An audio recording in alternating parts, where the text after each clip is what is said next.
बीच संसद में गृह मंत्री ने राजकुमार रोध को क्यों कह दिया कांग्रेसी। और राजकुमार रोध जैसे आदिवासी युवा सांसद भी वोट की लालच में कांग्रेस का समर्थन कर रहे थे, कांग्रेस की थ्योरी का समर्थन कर रहे। शाह के एक बयान ने मचा दी सभी जगह खलबली। भाई 75 साल में 60 साल तो शासन आपने किया, आदिवासी अभी तक विकास के बगैर क्यों बच गया। और बयान सुनकर आप भी रह जाएंगे दंग। विकास तो अब आकर नरेंद्र मोदी जी कर रहे हैं। नमस्कार, मेरा नाम है मनस्विनी और आप देख रहे हैं भारत अवतार। दिल्ली की संसद में जब देश के गृह मंत्री अमित शाह दहाड़ते हैं तो उसकी गूंज राजस्थान के रेगिस्तान और वागड़ के पहाड़ों तक सुनाई देती है। सोमवार को लोकसभा में कुछ ऐसा ही हुआ। मुद्दा था वामपंथी उग्रवाद का, लेकिन निशाने पर आ गए राजस्थान के सबसे चर्चित युवा आदिवासी नेता और बांसवाड़ा डूंगरपुर से सांसद राजकुमार रोध। संसद में चर्चा चल रही थी कि आदिवासियों का विकास कैसे हो और उग्रवाद कैसे खत्म हो। इसी बीच अमित शाह ने सीधे राजकुमार रोध का ही नाम ले लिया। अमित शाह ने एक ऐसी बात कह दी जो रोध के समर्थकों को काफी चुभ भी सकती है।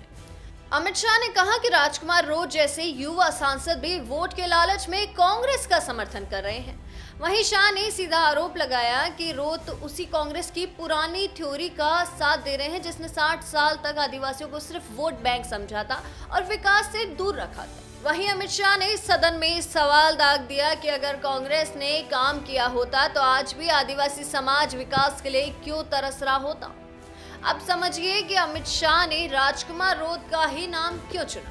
देखिए, राजस्थान की जो वागड़ इलाका है, डूंगरपुर, बांसवाड़ा और प्रतापगढ़, वहां भारत आदिवासी पार्टी यानी बाप का ग्राफ काफी तेज से बढ़ा।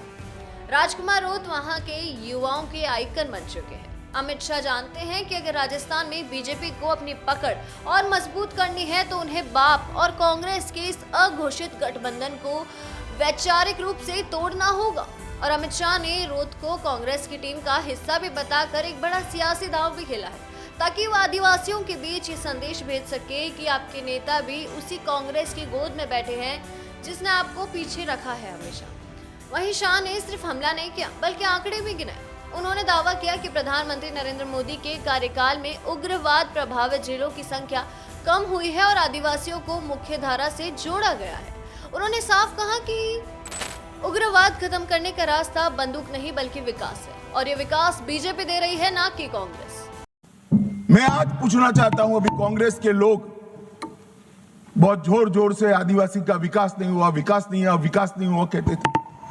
और राजकुमार रोध जैसे आदिवासी युवा सांसद भी वोट की लालच में कांग्रेस का समर्थन कर रहे थे, कांग्रेस की थ्योरी का समर्थन कर रहे। मैं उनको पूछना चाहता हूं, भाई 75 साल में 60 साल तो शासन आपने किया, आदिवासी अभी तक विकास के बगैर क्यों बच गया। विकास तो अब आकर नरेंद्र मोदी जी कर रहे हैं।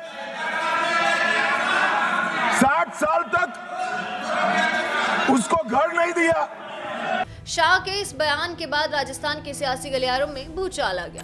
बीजेपी इसे सत्य का आईना बता रही है तो वहीं बाप पार्टी जो है और कांग्रेस जो है इसे आदिवासी अस्मिता पर हमला करार दी। लेकिन सवाल आप सभी से है कि क्या आपको लगता है कि राजकुमार रोध वाकई कांग्रेस की राह पर चल रहे हैं या फिर अमित शाह ने जानबूझकर एक उभरते हुए आदिवासी चेहरे को घेरने की कोशिश की है।